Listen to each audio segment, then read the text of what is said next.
Assalamualaikum warahmatullahi wabarakatuh. Perkenalkan, saya Nurjana, dosen pada jenjang S1 Program Studi Sastra Inggris, Fakultas Ilmu Budaya, Universitas Halu Oleo.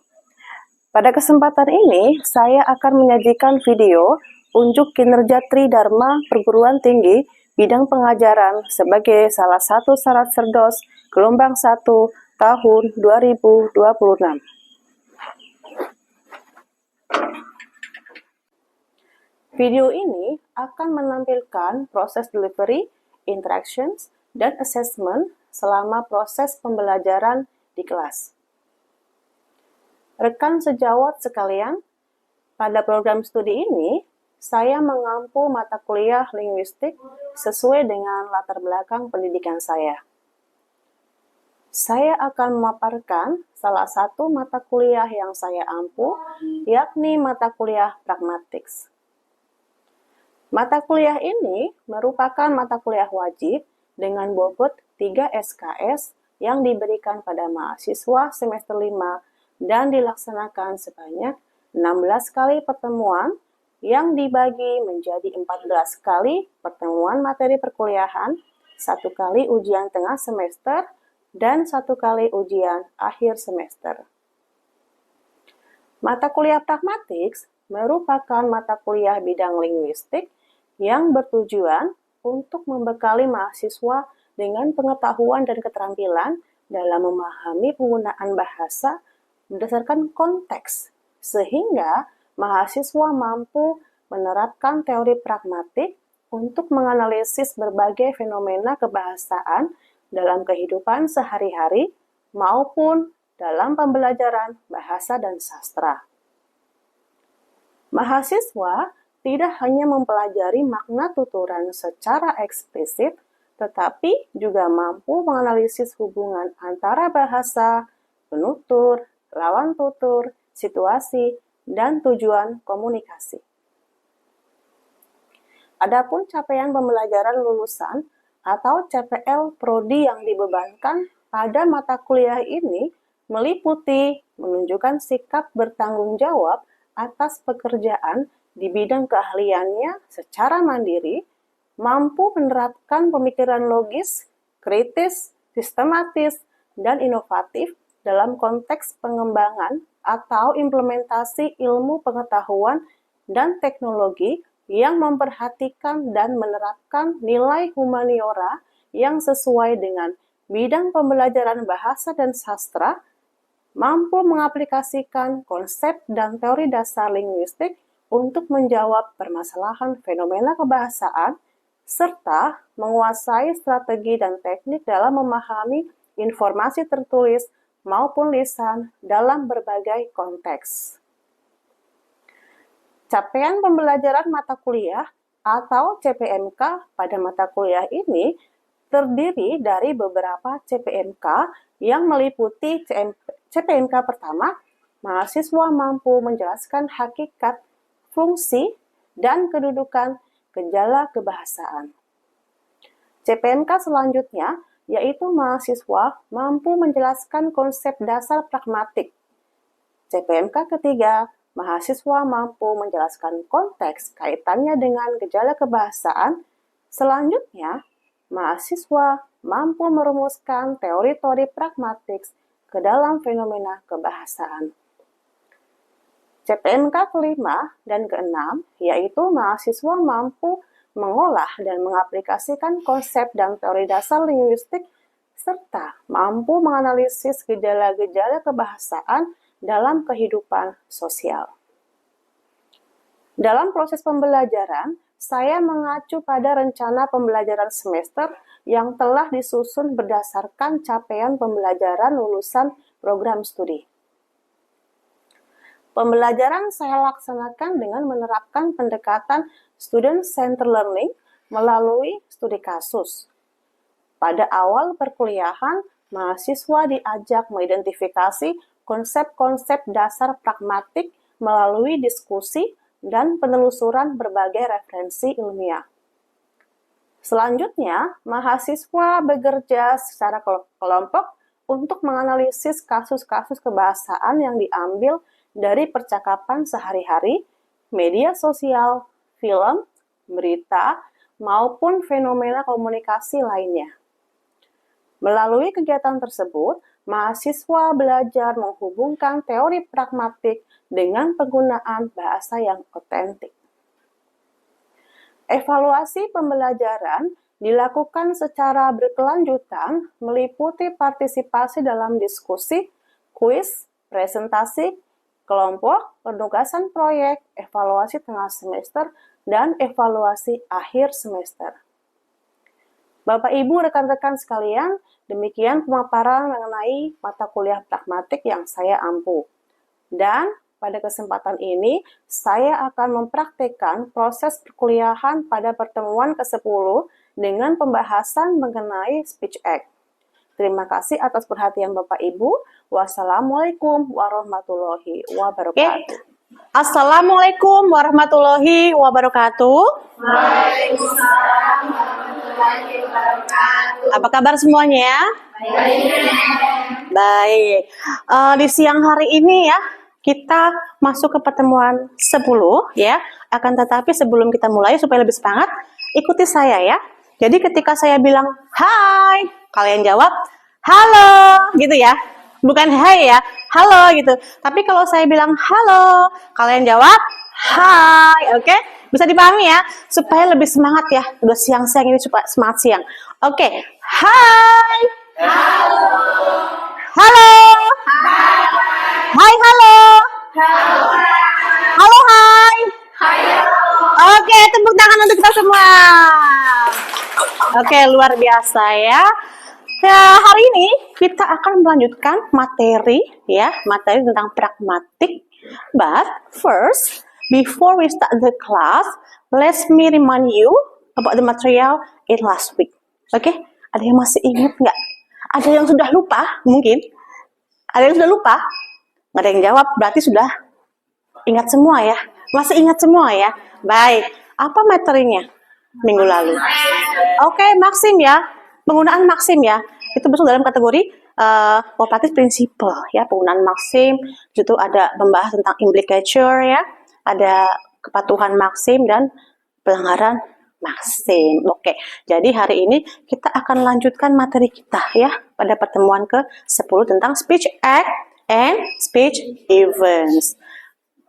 Sebelum kita mulai ya, saya ingatkan untuk daftar hadir bisa diakses ya, sudah bisa diakses di link sepada ya. Silakan nanti di checklist, nanti ditutup sampai pada 10 menit setelah kuliah ya. Oke, baik. Oke, for the first material ya, tentang Speech Act and Speech Events ya. What is that? Speech Act? Maybe you have heard about this before ya. Speech Act itu apa? Tentang tindak tutur ya. Speech Act is an action performed through language. Jadi sebuah tindakan yang ditunjukkan melalui ujaran bahasa ya. Ketika kita berujar, kita berbicara, itu bukan berarti kita hanya menyampaikan informasi, tapi sebuah tindakan seperti meminta, melarang ya, atau mungkin minta maaf, berterima kasih dan sebagainya ya. Jadi dalam speech itu tidak hanya makna secara harfiah, tapi juga sebuah tindakan yang ada di dalam ujaran tersebut. Oke, Speech Act theory treats an utterance as an act performed by a speaker in a context with respect to an addressee. Ya, jadi tergantung konteksnya. Ya, pemaknaan ujaran itu tergantung konteksnya. Siapa tuturnya, siapa lawan tuturnya, terjadi di mana, kapan, situasinya seperti apa, gitu ya. Itu sangat mempengaruhi interpretasi makna sebuah tindak tutur. Okay, and then Speech Act is firstly introduced by John Austin in 1962. He distinguished Speech Act into 3 types ya. Ada 3 tipe Speech Act ya. Yang pertama itu apa? Locutionary Act ya, lokusi. And then illocutionary act, illokusi, and the third one ya, perlocutionary act, perlokusi ya, sering kita dengar ya, lokusi, illokusi, and perlokusi. And yang pertama, locutionary act, what is that? Locutionary act Oke, ya. So what does it mean? Ini merupakan pemaknaan secara harfiah, secara literal. Ketika orang bicara ya sudah maknanya sesuai dengan kata itu, gitu ya. Tapi beda kalau illocutionary act. Ilokusi itu berbeda. Di mana apa? Speaker intended meaning of communicative purpose behind the utterance. Ya. Jadi ada makna yang tersembunyi, makna di belakang sebuah ujaran ya. Tapi kalau perlocutory act tentang apa? Effect ya, effect on the hearer, dampak atau efek yang terjadi pada pendengar gitu. Ketika mendengar sebuah ujaran, dia ngapain gitu? Mungkin dia merespon dengan melakukan sesuatu, itu namanya perlokusi ya. Contohnya ini ada kalimat ya, ketika saya bilang, ih panasnya gitu. Kira-kira kalian bisa nggak memaknai ujaran saya? Panasnya gitu. Ada yang mau berpendapat? Kira-kira panasnya, kira-kira saya mau bilang apa sih? Itu mungkin panas. Oke, kalau udara panas itu masuk dalam lokusi ya, lokusi ya. Jadi makna secara harfiah, ih panasnya ya, berarti udaranya panas gitu. Tapi ketika masuk ke ilokusi, kira-kira maknanya apa? Panasnya. Nah, kan ada makna tersembunyi. Kira-kira bilang apa? Marah? Boleh. Apalagi? Butuh kipas. Ya, butuh kipas, gerah gitu ya. Ketika saya bilang, ih panasnya gitu, saya butuh kipas gitu. Ya, jadi atau mungkin nyalakan AC gitu ya. Atau mungkin ada instruksi meminta nyalakan kipas atau buka pintu dan sebagainya ya. Itu ilokusi, makna di balik sebuah ujaran. Nah, kalau perlokusi, misalkan itu kan tindakan yang dilakukan oleh hearernya, dampaknya. Misalkan ketika saya bilang panasnya ya gitu. Lalu si email menangkap sebuah ilokusi. Oh, ternyata menyuruh untuk menyalakan AC atau kipas ya. Lalu ketika Amel dengan ini satu sendiri, ketika mendengar saya panas ya, Amel langsung dia ambil remote terus nyalakan, itu namanya perlokusi gitu ya. Jelas? Oke.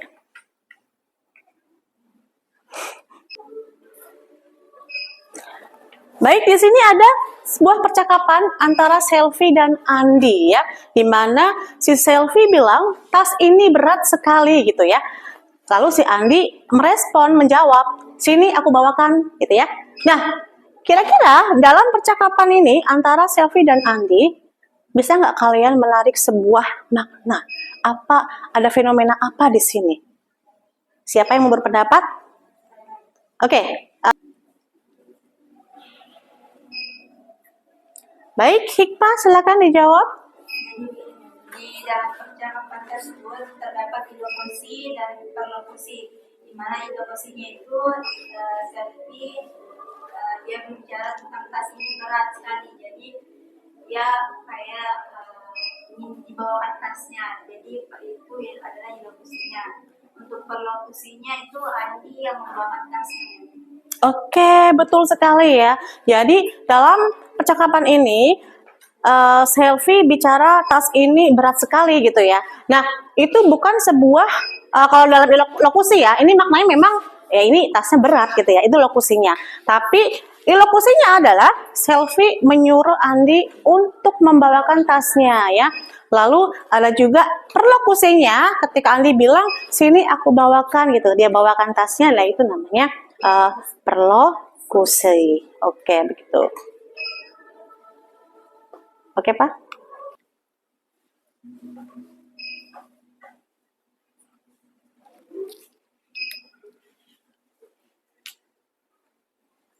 Selanjutnya adalah tentang direct and indirect speech act.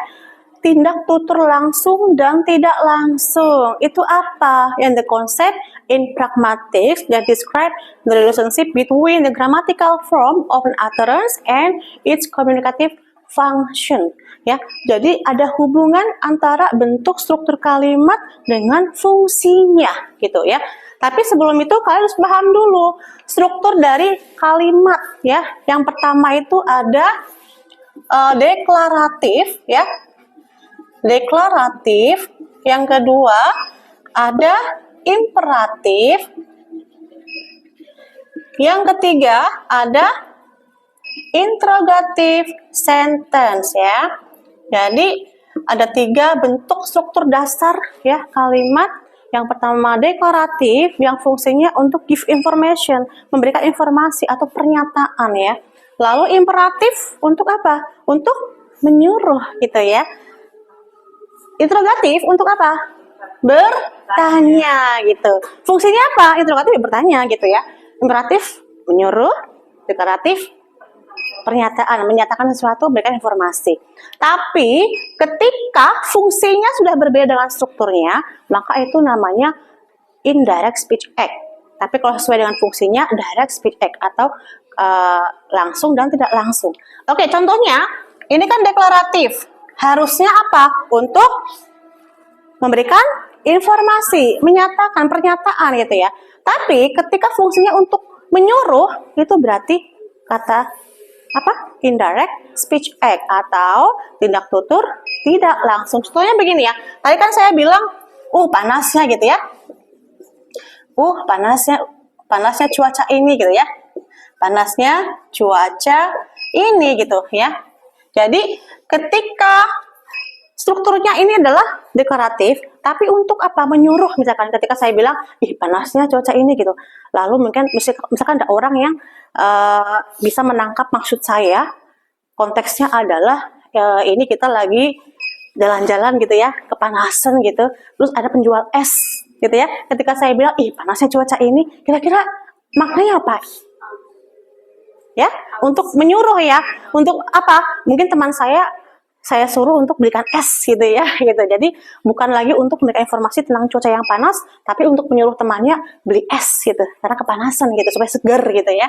Nah itu yang dimaksud dengan deklaratif ya, maksudnya indirektif yang berbentuk deklaratif, yang fungsinya untuk menyuruh gitu ya. Oke, jadi itu perbedaan antara direct and indirect speech act.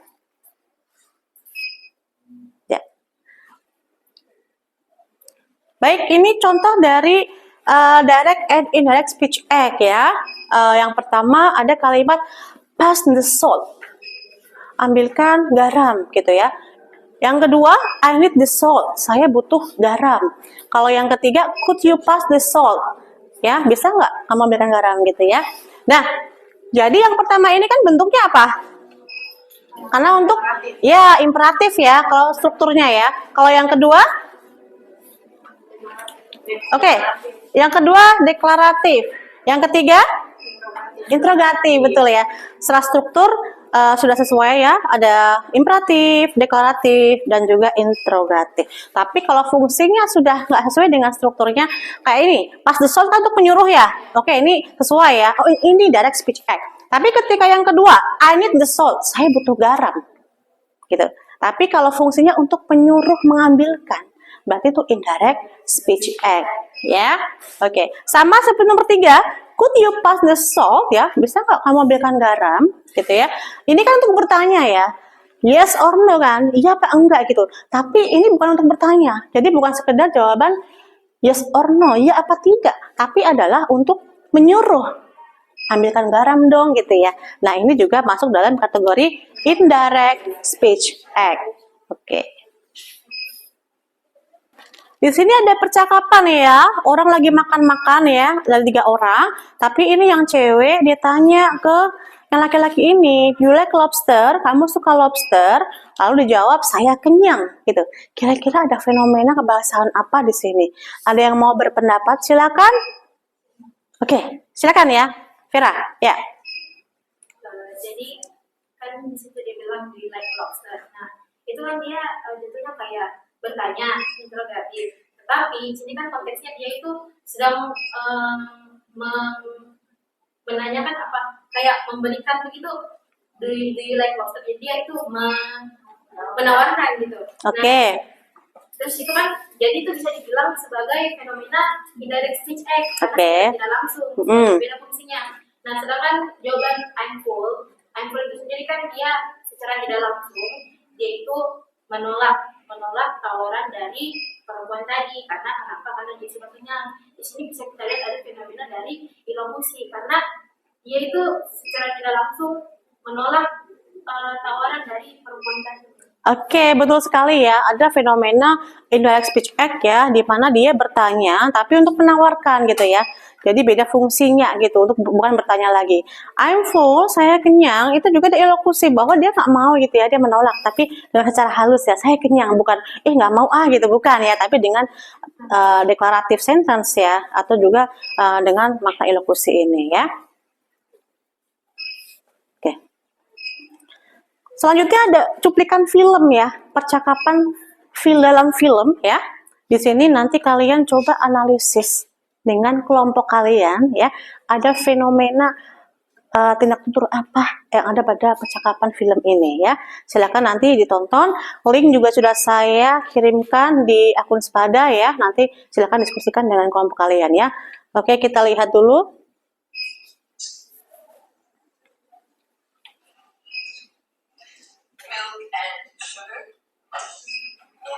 Siapa yang mau memberikan pendapatnya tentang review tadi ya, di film tadi, penemuannya apa tentang tindak tutur speech act? Kita main kelompok 2. Oke, kelompok 2, silakan ya. Di situ, di dalam film tersebut tadi terdapat percakapan antara seorang wanita dengan laki-laki. Wanita tersebut menanyakan kepada pria tersebut, "Do you want coffee or tea?" Kemudian pria tersebut menjawab, "Water please." Di sini terjadi fenomena direct and indirect speech, di mana direct speech-nya itu ditujukan ketika perempuan tersebut bertanya, "Do you want coffee or tea?" Direct speech adalah ketika makna penutur itu sesuai dengan makna yang sebenarnya, yang merupakan sebuah pernyataan. Sehingga ketika perempuan tersebut bertanya, "Do you want coffee or tea?" memang maknanya literal dan jelas untuk menanyakan apakah laki-laki tersebut menanyakan apakah dia ingin kopi atau teh. Kemudian fenomena indirect speech terjadi ketika laki-laki tersebut menjawab dengan "water please". Secara literal memang laki-laki tersebut hanya mengatakan "water please", tetapi di balik pernyataan tersebut dia ingin mengatakan kepada perempuan tersebut bahwa dia hanya membutuhkan air. Jadi dia menolak pertanyaan dari perempuan tersebut. Apakah silakan Herdin untuk memberikan pertanyaan. Baik, ma'am. Terima kasih sebelumnya. Seperti yang saya dijelaskan tadi, saya ingin bertanya mengenai lokusi. Jadi, apakah sebuah tuturan bisa memiliki lokusi yang berbeda atau bagaimana? Oke, betul ya. Pertanyaannya bagus sekali. Jadi, dalam sebuah elokusi itu bisa mengandung makna yang berbeda, maksud yang berbeda, tergantung konteksnya ya. Siapa yang bicara, mitra tuturnya siapa, setting tempatnya, waktunya sebagaimana gitu ya, situasi seperti apa. Itu akan mempengaruhi interpretasi sebuah ujaran ya. Contohnya tadi ketika misalkan saya bilang panasnya gitu ya.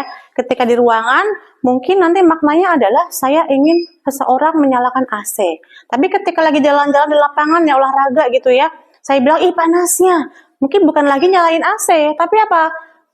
Belikan minum atau ambilkan minum, air minum gitu ya. Nah itu konteksnya berbeda dengan makna yang berbeda. Baik. Nah, jadi saya simpulkan untuk pertemuan pada hari ini ya tentang tindak tutur atau speech act bahwa tindak tutur merupakan tindakan yang dilakukan seseorang melalui bahasa ketika berkomunikasi ya, di mana dalam tindak tutur itu berdasarkan Austin ya, itu dibagi menjadi 3 aspek, lokusi, ilokusi, and perlokusi. Dan juga tindak tutur disampaikan dengan 2 cara, langsung dan tidak langsung, begitu ya. Oke, jadi untuk pertemuan hari ini kita cukupkan ya, tapi jangan lupa untuk tugasnya ya. Silakan nanti di-scan ya barcode-nya. Kalian analisis ada sebuah percakapan yang saya ambil dari media sosial ya. Analisis itu ada fenomena apa gitu ya. Ada tindak tutur jenis apa, bentuknya bagaimana dan fungsinya apa ya. Jadi silakan nanti dikerjakan di link tersebut. Oke, yang belum melengkapi presensi ya di akun Sepada, silakan sebelum saya tutup aksesnya ya, nanti dilengkapi untuk daftar hadirnya. Saya tutup perkuliahan ini dengan sebuah pantun ya. Biru laut seperti kolam, ikan paus pandai menyelam. Dari lubuk hati yang paling dalam, saya akhiri kuliah dengan salam. Wassalamualaikum warahmatullahi wabarakatuh. Waalaikumsalam warahmatullahi wabarakatuh.